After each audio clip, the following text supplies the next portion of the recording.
기도하겠습니다. 오늘 말씀 가운데 하나님 역사하시고 이 말씀을 통해서 하나님의 뜻을 알아가도록 주님 인도하여 주시옵소서. 예수님의 이름으로 기도합니다. 아멘. 예, 마태복음 10장 42절 이 작은 자에게라는 이 말씀은 아주 많이 하는 이야기입니다.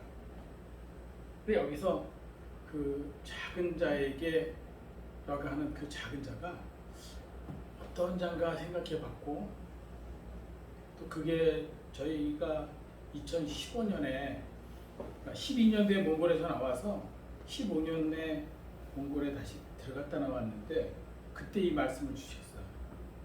어린이들에게 사역을 가르쳐라. 근데 그 이유는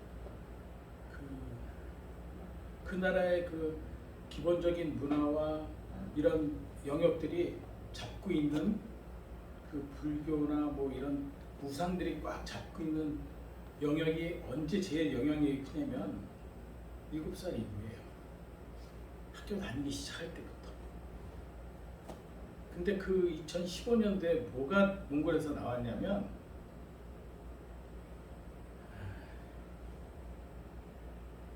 계류에서 어린이집을 할 수 있는 그런 제도가 나왔어요.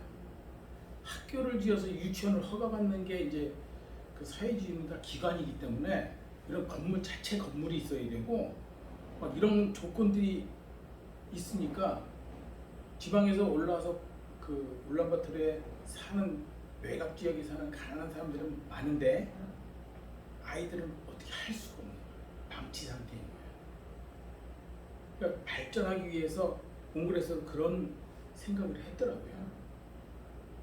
좀 편리하게 그런 허가 규정 같은 거를 없애버리고, 있는데 이거 말고 그 변두리 하시아 지역이라고 그래가지고 그 이제 정식으로 이렇게 아파트나 이렇게 집을 제대로 지은 집들이 아닌 그냥 대충 지은 집들 있는 그 지역에 사는 사람들도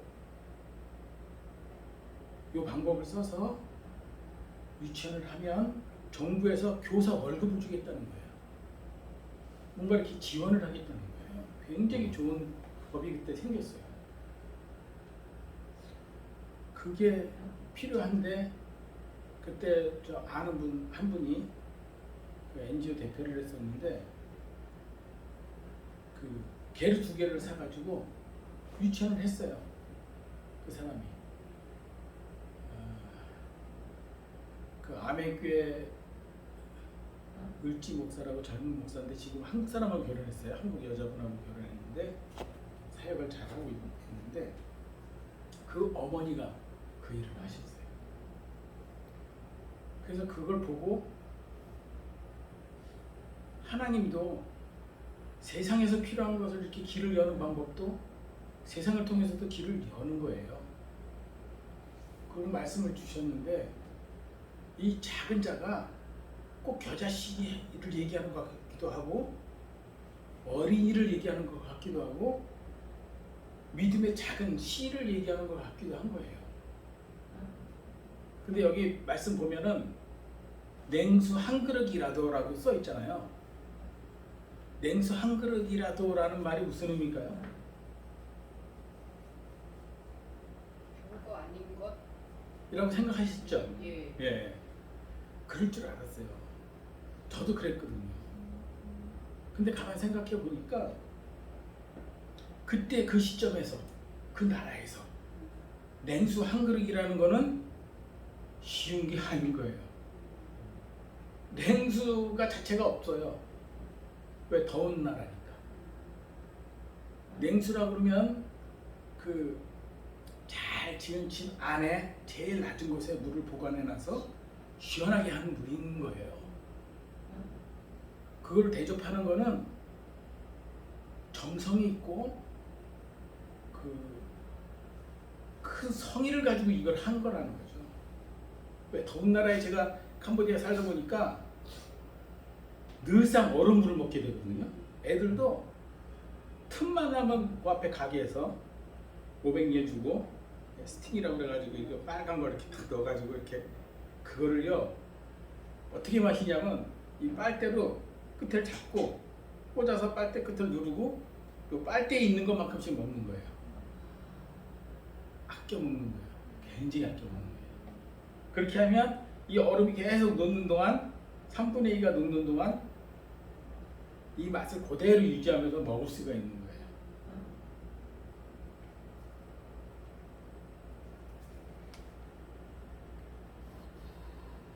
그래서 이 냉수는 그 작은 자에게 주는 그 더위를 식혀주는 굉장한 배려가 있는 물이라는 거죠. 근데 사실은 말씀에서 보면 물이란 말은 누구하고 연결이 되죠? 누구요? 물은 누구죠? 물은? 네? 예수님을 상징합니다. 성령님도 물로 상징되지만 예수님도 물을 상징을 하는데 그 물이라는 것은 사람 몸을 시원케 하고 하는 하나님의 예수님의 말씀, 하나님의 말씀을 얘기하는 거라고 생각을 했어요. 근데 이 냉수이기 때문에 이 더운 지방에 사는 이 사람들에게 꼭 필요한 말씀, 이들이 꼭 알아야 되는 말씀, 이 사람들을 살리는 말씀이라고 생각하는 거죠.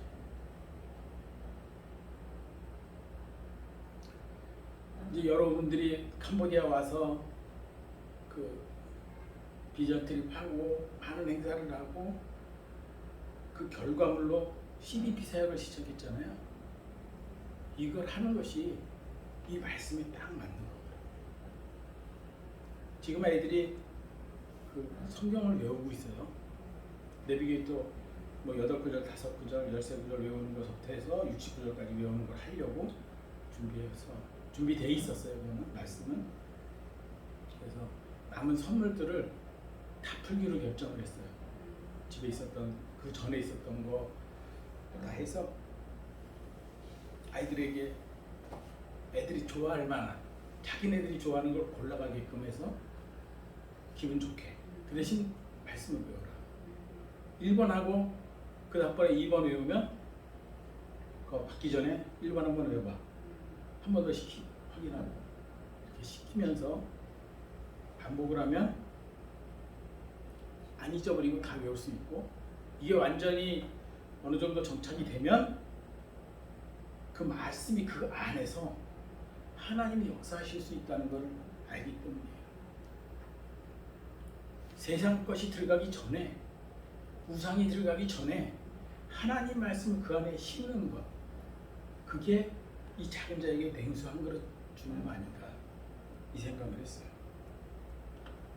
그래서 말씀을 외우고 이게 먹었는데 소화가 될까 안 될까 그거는 천천히 생각하지만 그 안에 몸 안에 먼저 내장 딱 돼 있을 때 하나님이 기뻐하실 거 아니에요. 몽골에서 말씀 주셨던 이 말씀이 캄보디아 땅에도 되고 몽골 땅에도 되고 모든 나라에 가도 되는 거예요. 제가 캄보디아 가서 가장 놀란 건 어린이 사역하는 사람이 200명이 넘는 거예요. 저희같이 제일 없는 사람들은 방과후 교실하고 그 다음에 조금 있으면 유치원 하시고 유치원 허가를 받아야 돼요. 단독 땅이 있고 건물이 있는 곳에서 해야 돼요. 그러니까 재정이 좀 들어갑니다. 근데 그거 되고 나면 이 사람들이 초등학교를 해요. 그래서 1학년부터 허가받고 좀 형편이 돼서 교실 하나 또 지면 2학년 들어가고 6학년까지 가고 중학교로도 올라가고 고등학교까지 하고 그런 분이 200명이 훨씬 넘어요. 또 그 전체를 제일 어려운 게 선생님이거든요. 이 사람이 예수를 잘 믿는 사람은 아닌데 선생님 역할 할 사람이 필요해요. 얘네들을 위해서. 근데 그 선생님들을 그 양육하고 서포트하고 교육시키기 위해서 수안에 있는 그 이름을 잊어버렸네. 대학교에서 유아교육학과를 전공하신 교수 하셨던 분이 캄보디아에 와서 어떻게 하면 유치원을 할지도 가르쳐주고 어떻게 하면 프로그램을 잘 돌리고 교육 선생님 교육하고 뭐 몬테소리라든가 무슨 뭐 기타 등등 여러 가지를 다 지원하고 연결해서 이쪽에 잘하시는 분 연결해서 같이 보이고 이쪽에 잘하는 사람 연결해서 같이 해서 굉장히 놀랍게 그 수백 명이 사역을 하고 교사들까지 하면 수백 명이 원장인데 교사들까지 하면 1000명이 넘을 수도 있어요. 조그만 데는 한두 명인데 많은 데는 교사가 10명이 넘는 데도 있거든요. 그런 걸 보면서 하나님이 오늘날 제가 본 그곳에서 이 어린이 사역하는 거를 굉장히 기뻐하시고 많은 사람들을 이렇게 하게 하는구나.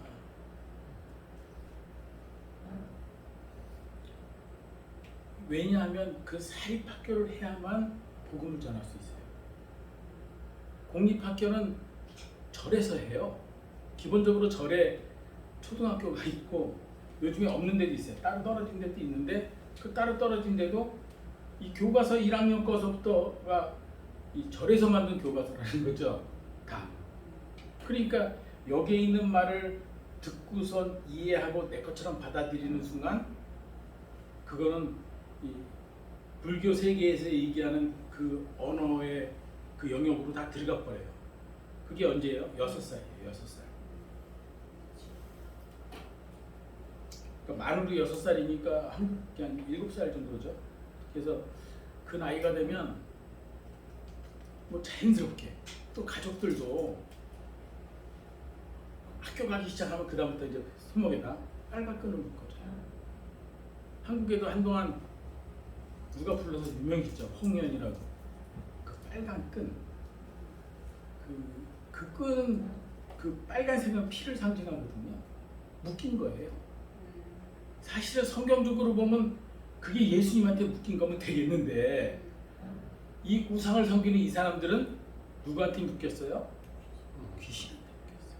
우상에게 묶였어요.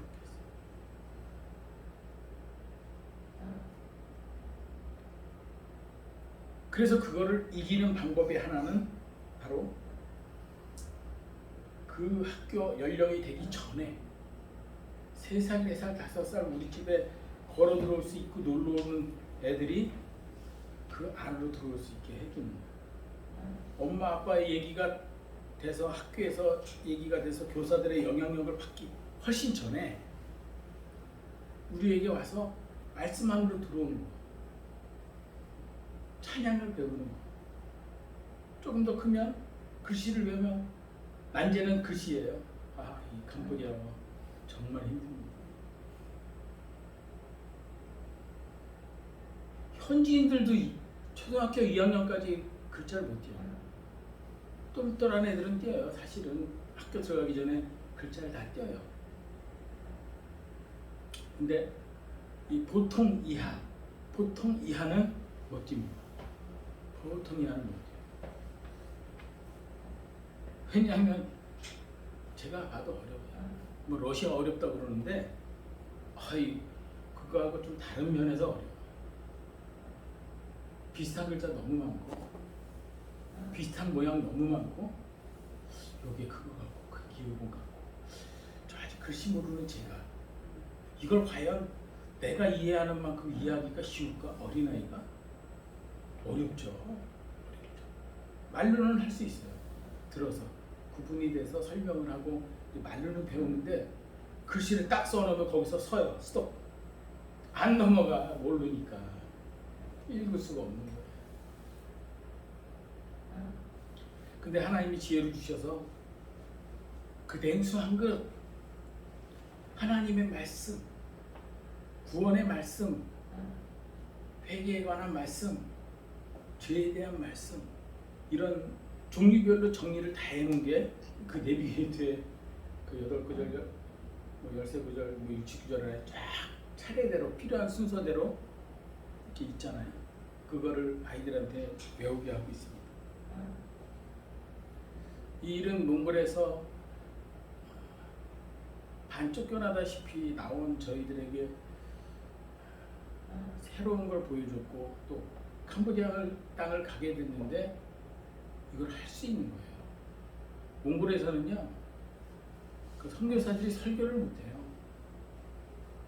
외국인은 설교 못하기로 법을 정해버렸어요. 그걸 할 수 있는 사람들은 특례가 딱 있긴 해요. 몇 사람이 있는데 그 몇 사람을 제외한 거는 설교를 못해요. 그 다음에 또 할 수 있는 사람 또 한 사람이 있는데 한인교회. 거기는 이제 현지인이 없어야 돼. 있더라도 뭐 한국말로 하니까 자기네들 어린 괜찮아요. 하게 해줘요. 한국말로 하는데 한국말을 모르는 현지인들은 가봐도 아무것도 생각할 수 있는 게 없어요. 찬양도 모르고. 근데 한국말 잘하는 애들이 많기 때문에 한인교회 와서 예배드리는 몽골 사람들이 있어요. 또 그렇게 해서 복음이 또 흘러가기도 하고 사람들이 이제 알게 되는데, 여기에서 그 냉수 한 그릇이라도 주는 자는 결단코 상을 잃지 아니하리라 했는데, 그 말과 딱 맞는 말이 마태복음 6장 20절에 있잖아요. 다시 한번 읽어볼까요? 어제 읽어야 돼? 뒤네. 함께 같이 읽자. 시작. 오직 너희를 위하여 보물을 하늘에 쌓아두라. 거기는 종이나 동독이 해하지 못하며 도둑이 비먹을 뚫지도 못하고 도둑질도 못하느니라. 결단코 상을 잃지 않는다고 얘기한 거를 여기 다시 한번 이제 강조해 주셨어요. 거기는 이 땅이 아니라는 거죠. 우리의 소망은 어디에 있냐는 거죠. 이 땅에 소망을 두는 사람이면 우리가 하는 일이 참 어려운 말로 이렇게 고생이 되는 겁니다. 근데 우리가 바라는 곳이 하늘에 있다면, 예수님이 준비하신 그 하늘 나라에 있다면 보물을 쌓는 사람이 되는 거죠. 그들에게 사랑의 말, 그 사랑의 미소 이렇게 잘 안아주고 예수 그리스도 사랑이 흘러갈 때 그 안에는 변화가 생겨요. 몽골 사람들도 굉장히 극단적인 사람들이에요. 교도소 가면은 좀 문제아들 굉장히 많잖아요. 심각한 문제 있는 사람들. 근데 거기서 회개가 많이 일어나요. 신기하게. 보통 동네에 가면 이 사람들은 안 믿어요. 너나 잘 믿어. 예수? 그래 알았어. 예수님 믿지. 예수님도 믿을게. 부처도 믿고 다 믿을게. 이렇게 생각해요. 근데 왜 사람들에게 하나님이 어려움을 주고 고난을 주고 이런 걸 통해서 이 하나님의 메시지를 알아먹게 하시는지, 고난 가운데 간 사람들은요, 하나님 말씀을 읽으면서 변화해요.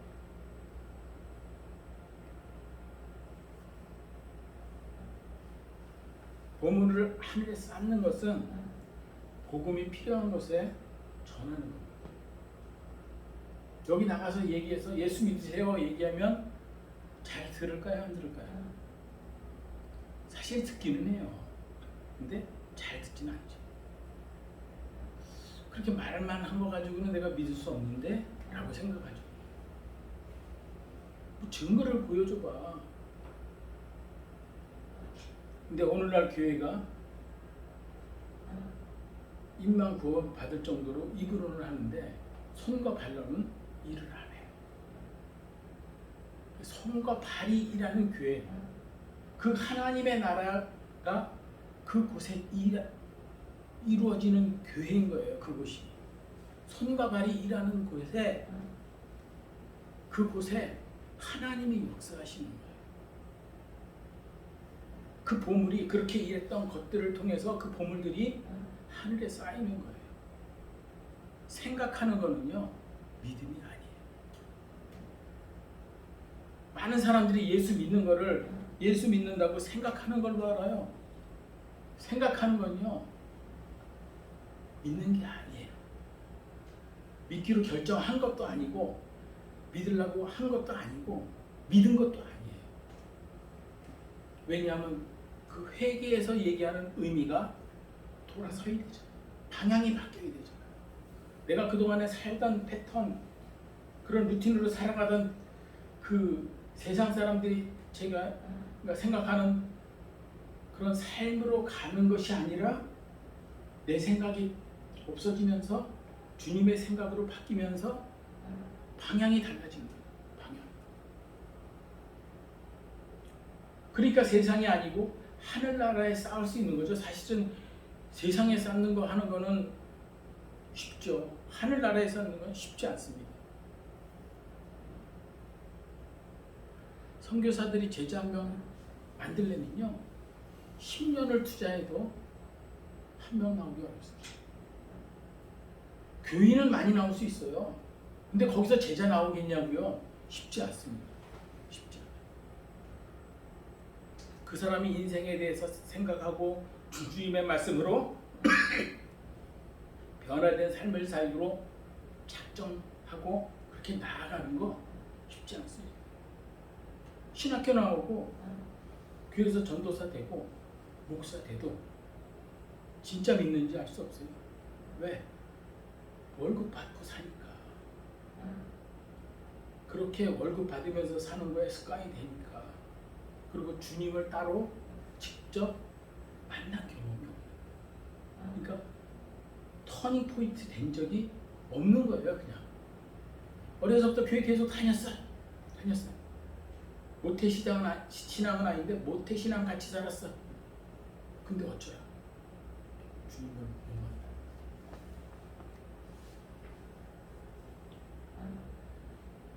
이 광야에서 사는 이스라엘 민족들에게 그 냉수는 굉장히 귀한 겁니다.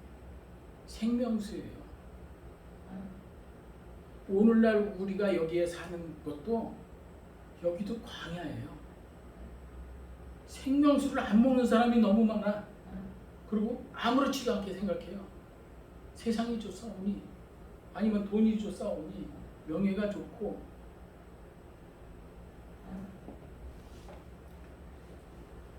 또 여기 선교적 삶을 살기로 결정한 여러분들은 다르죠.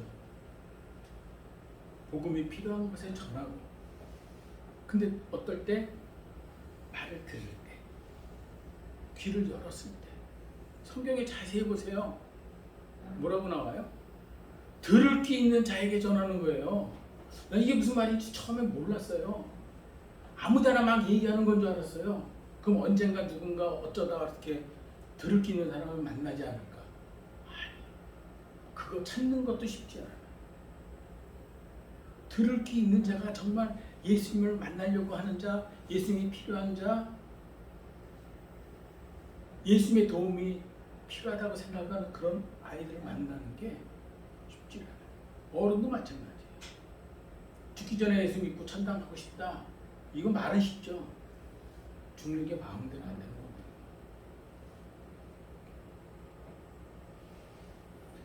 들을 귀가 있는 곳에 하나님의 말씀이 전해져야 되기 때문에 우리가 가야 돼요.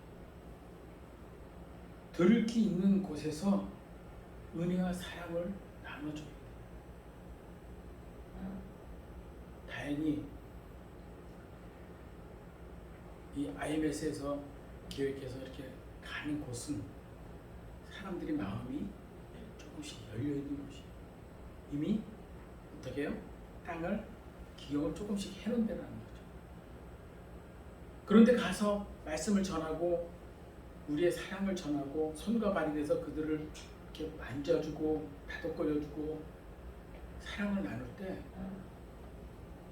하나님이 역사하시죠. 그곳에. 우리는 역사할 수 없어요. 이 땅에 비 오게 하는 거 주님 지금 여기만 비 오게 해주시고 여기 비 안 오게 해주세요. 그러면 될까요? 안 될까요? 성경에 그 얘기가 있지만 저는 못해요. 근데 봤어요. 제가 2006년도에 내몽골 전도여행 가서 하나님이 필요한 곳에 그들 삶 가운데 비를 내려요. 그리고 사람들을 예수 믿게 해요. 그 그 역사의 현장에 제가 있었다는 거죠. 2006년도에 DMN에서 한국에서 팀이 가고 저는 몽골에 있을 때인데 몽골에서 팀이 내려오고 중국에서 그 한인교회 청년들이 팀이 돼가지고 통역이 필요하기 때문에 이제 공공장소에서는 중국어를 써야 돼요. 그렇기 때문에 이제 그 사람들이 통역으로 이렇게 세 군데서 모여가지고 베이징에서 기도하고 나누고 팀 짜고 해서 흩어져서 전도하러 갔어요. 근데 저희가 간 곳이 중순인데 그 중순드라는 곳이 유목민이 사는 마을이에요.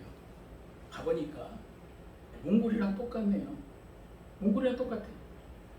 도시가 아니고 운막 져놓고 양들 많고 소들 있고 걔네들 먹여서 우리 갔다고 막 소를 잡아가지고 대접해주고 그러더라고요. 근데 그곳에서 그 복음을 전했는데 왜냐하면 몽골 사람들이 같이 갔고요. 한국에서 몽골 사람들이 왔고 학생들, 유학생들이 이제 왔고 이제 중국에서 중국 학생들이 같이 갔지만 내몽골 사람들은 몽골 말이 통하잖아요.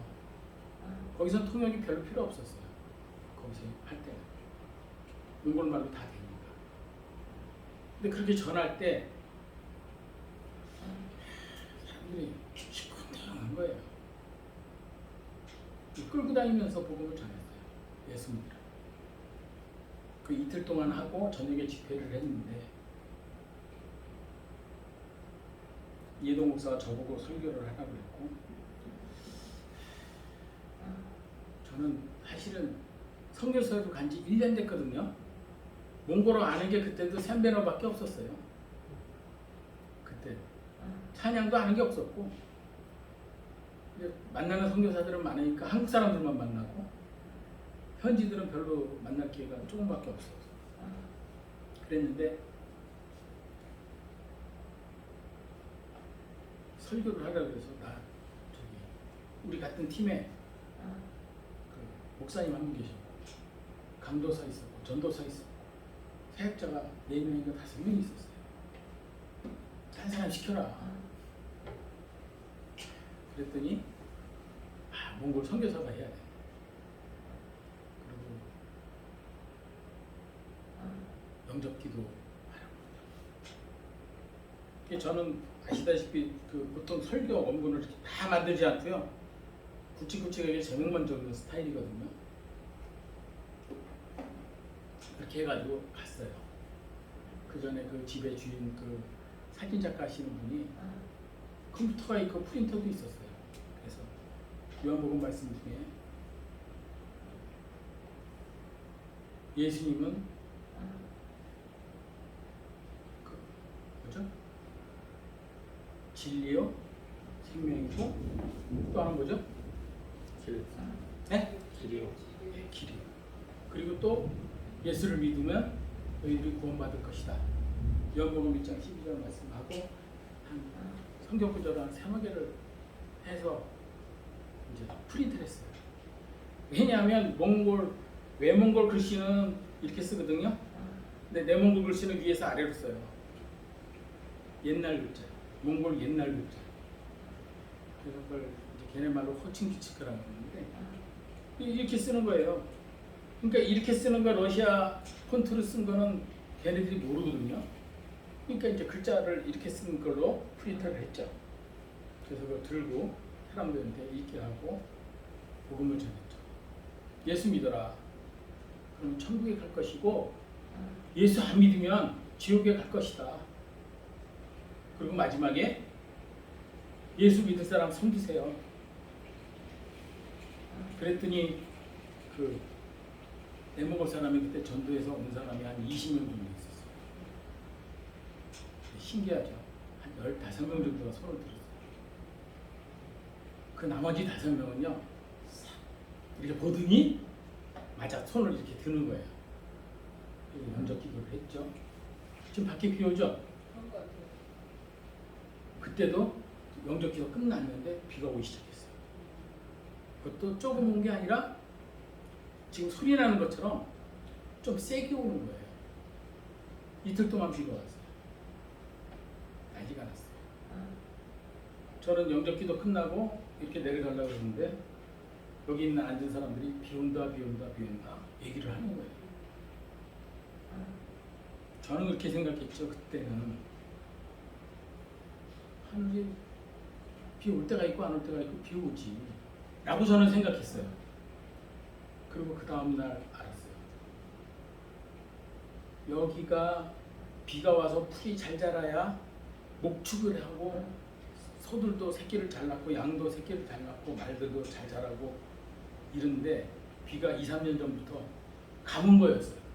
계속 가물었어요. 근데 비가 따다다다 오더니 바깥에 보조불로 있는 데까지 찬 거예요. 비가 계속 오니까 깜짝 놀랐어요.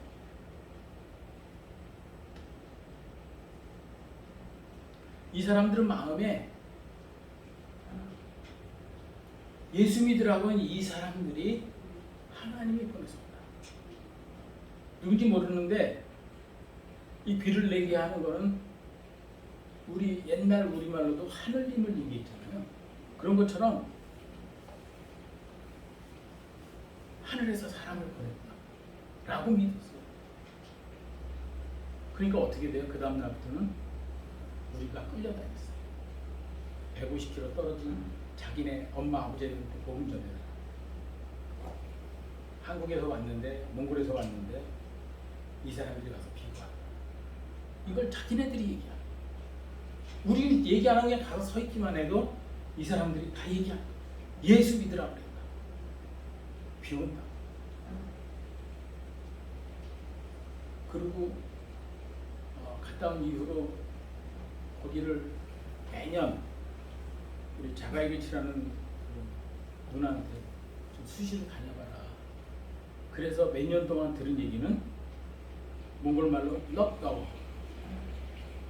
풀밭이 아주 가득 풀이 찬, 비가 자주 와서 풀이 잘 자란 곳이에요.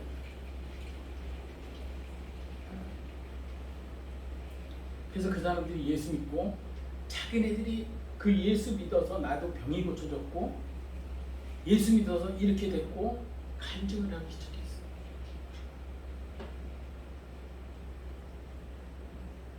그러니까 들을 귀가 있는 사람에게 복음이 전하면 하나님이 그들을 완전히 변화시켜요. 또 저희들이 하고 있는 이 HDP 사역을 통해서 그런 것들이 또 나눠질 것 같아요. 영상이 준비가 여기 됐나요? 네, 한 번로. 한 번 더 눌러요? 네.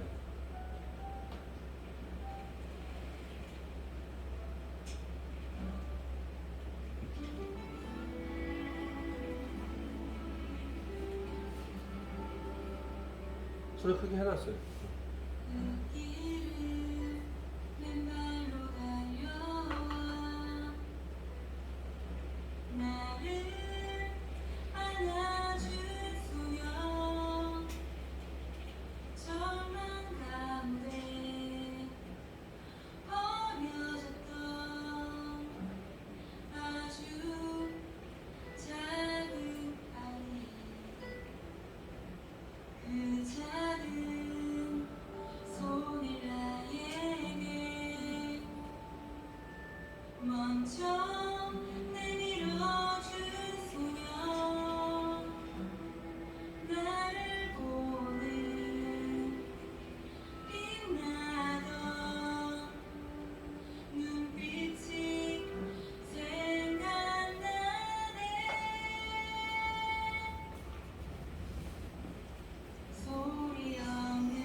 Nggak, tapi kenapa ini sih?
김정아 씨 남편이 그 찬양 사역자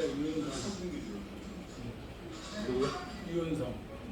그래서 그 아버지의 마음이가 그 찬양에서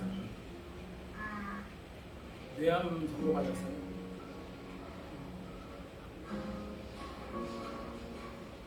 근데 아직 하나님이 안 데려가시고 잘 있습니다.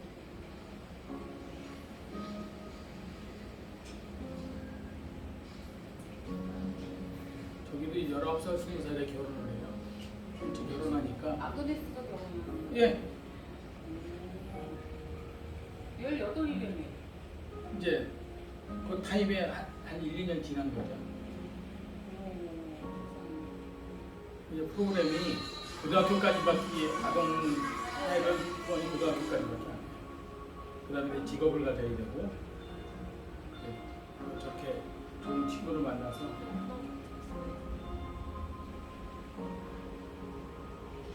근데 친엄마는 없어요? 예? 친엄마 없어요? 없으니까 어머니 역할을 하기로 한 거죠.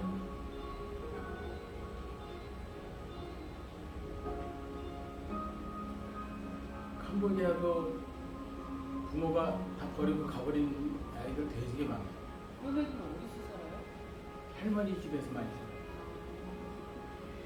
친척 집에서 얹혀 살면서 밥만 먹여주고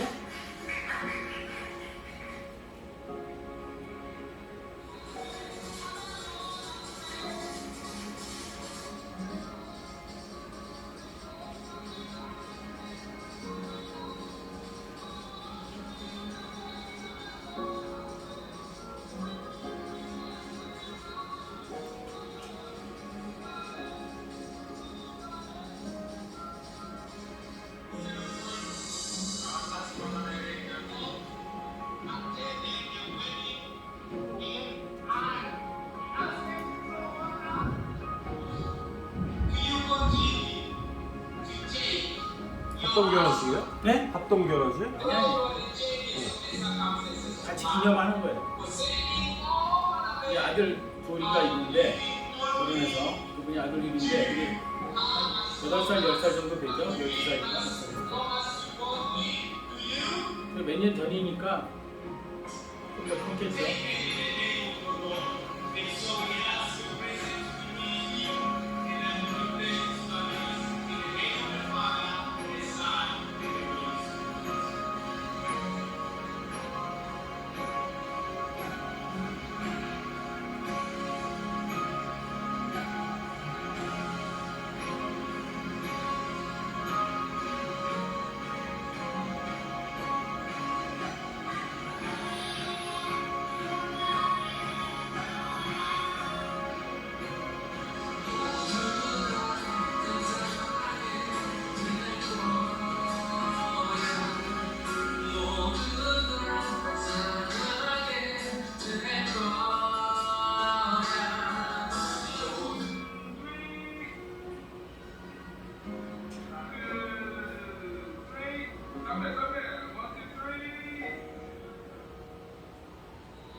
예. 아버지는 나중에 한번 유튜브에 보시면 그 시리즈 이게 많이 있어요.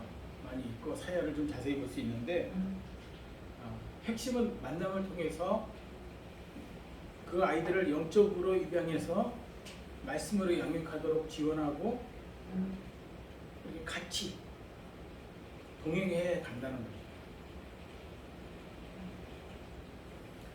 캄보디아에 있는 애들도 그렇게 그 작은 것을 지원하는 것 같지만 꾸준하게 지속적으로 지원하는 걸 통해서 이 아이들의 인생은 달라질 수 있을 거라고 생각해요.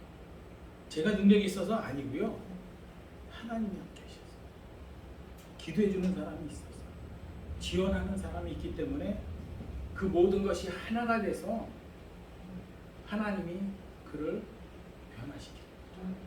거기에도 그 탤런트 김정화가 지원을 하지만 거기 현지에는 선교사가 있어요. 그걸 디렉팅해서 관리하는 사람이 있어요. 그 사람들이 또 관리를 잘 해야죠. 저희도 마찬가지예요. 그래서 그런 과정들을 통해서 제일 중요한 건 연결되어 있다는 거, 기도해주고 있다는 거, 서로 연락을 주고받을 수 있다는 거. 사실은 제가 계속 보내지만 여기 최성미 목사님이나 김희지 목사님하고는 아직 연락이 안 오고 편지가 이쪽으로 아직은 안 가고 있는데 이제 어쩌다 한 번씩은 그렇게 편지가 오고 가면 좋지 않을까 생각해요. 저쪽에서는 그 기아 대책에서는 그걸 해요. 몇 개월에 한 번씩 편지 방문을 해요. 왜냐하면 그걸 통해서 지속적으로 관심을 두고 너희를 위해서 기도한다. 너희가 필요한 게 뭐냐. 그걸 사서 해주고 그걸 통해서 그 꾸준한 그걸 통해서 아이들은 자라나는 거죠. 콩나물에 물 줘서 없어지는 것 같은데 콩나물이 자라는 것처럼 그 아이들도 그렇게 자란다는 거죠. 언젠가는 또 기회가 있으면 그 아이들이 커서 한국에 올 수 있고요. 아까 본 것처럼 결혼할 수도 있고요. 그게 오래 걸리지 않는다는 거죠. 왜냐하면 석가니까가 지금 12살인데 만으로 12살인데 8년 안에 결혼할 가능성이 있는 거예요. 사실은 8년밖에 안 걸려요. 속하니까. 석가니까 저기 리기사 이런 애들은 만으로 12살이니까 6학년, 5학년. 그래서 우리들은 이 만남을 통해서 영적 입양을 한 거고요. 기도하고 지원해서 우리 동행하는 길을 가고 있는 거예요. 이 작은 자에게 한 것이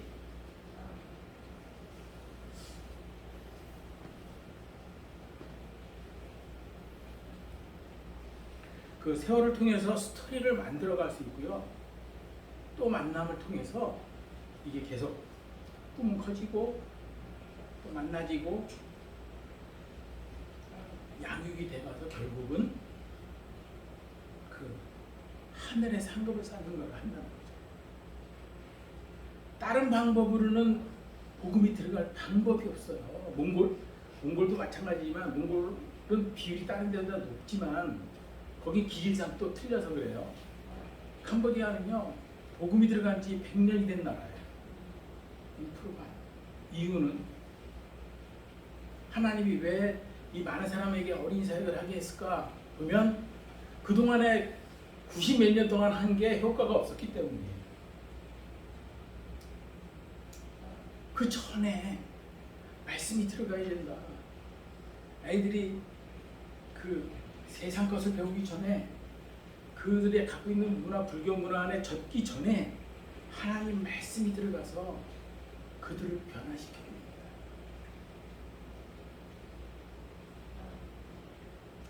많은 사람들이 뭐 청소년 생각하고 무슨 일 하면 아이들이 많이 와요. 찬양 사역하고 하는 사람 많고 막 이러면 막 왁자지를 거라고 굉장히 좋은 것 같거든요.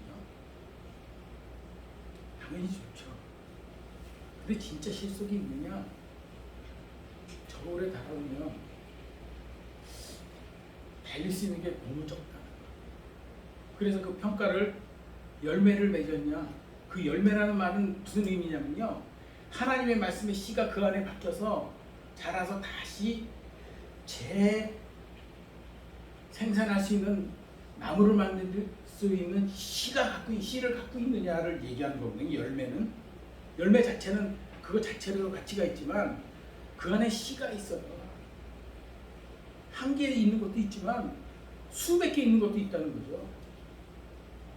하나님의 역사는 성경에서 30배, 60배, 100배라고 했는데 저는 그 벼이삭 하나 심어서 나오면 보통 몇 개 나오는 줄 아세요? 127개 정도 나와요. 평균이 하나 잘하면 120개가 넘게 나와요. 그래서 풍성하게 먹고 살 수 있는 거거든요. 모자라지 않거든요. 하나님이 하신 이 모든 자연의 법칙에는 부족함이 없어요. 풍성해요.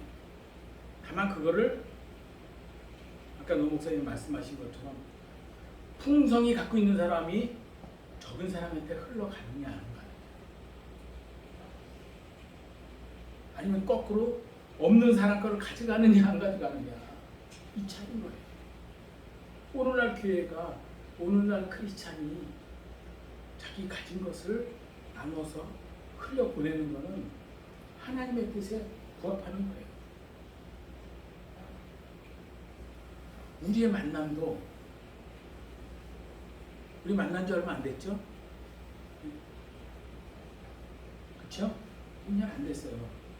근데 우리 노 목사님 만난 지는 거의 20년 됐어요. 2004년도에 만났으니까. 이렇게 될 줄 몰랐습니다. 이 만남을 통해서 하나님의 역사하시죠.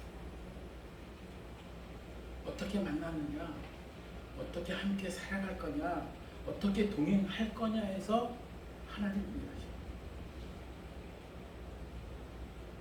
작은 자에게 하는 것처럼 그냥 대충 하는 게 아니라 정말 중요한 구원의 말씀을 나눠주는, 그들을 속을 시원하게 영혼을 살려주는 하나님 말씀을 전해주고 양육하고 지원해서 같이 천국에 가는 거예요. 같이. 그래서 그거는요, 절대로 결단코 상을 이룰 수가 없어요. 참 쉽지 않거든요. 어렵습니다. 그 씨 하나 맺기 위해서 그 줄기 올라가는 물줄기에서 옆으로 삐져나오는 그 나뭇가지가 쉽게 나오는 게 아니에요. 가던 길을 멈추고 별도로 뚫고 나오는 거예요. 다 그렇습니다. 쉬운 일이 아니에요. 근데 하나님은 우리에게 세월을 통해서, 만남을 통해서 이 일을 하라고 하십니다. 또 여러분은 그렇게 하고 있습니다. 그래서 하나님의 그 은혜와 또 한 나라의 상급이 결단코 잃지 않을 것입니다. 기도하겠습니다. 사랑의 하나님 아버지, 감사합니다. 하나님 앞에서 사랑하는 귀한 하나님의 백성들 앞에서 정말 주님과 동행하는 삶을 함께 살기로 작정하고 또 동행하기로 작정한 저희들 머리 위에 하나님 은혜 넘치게 부어 주시옵소서. 감사드리며 예수님의 이름으로 기도합니다. 아멘.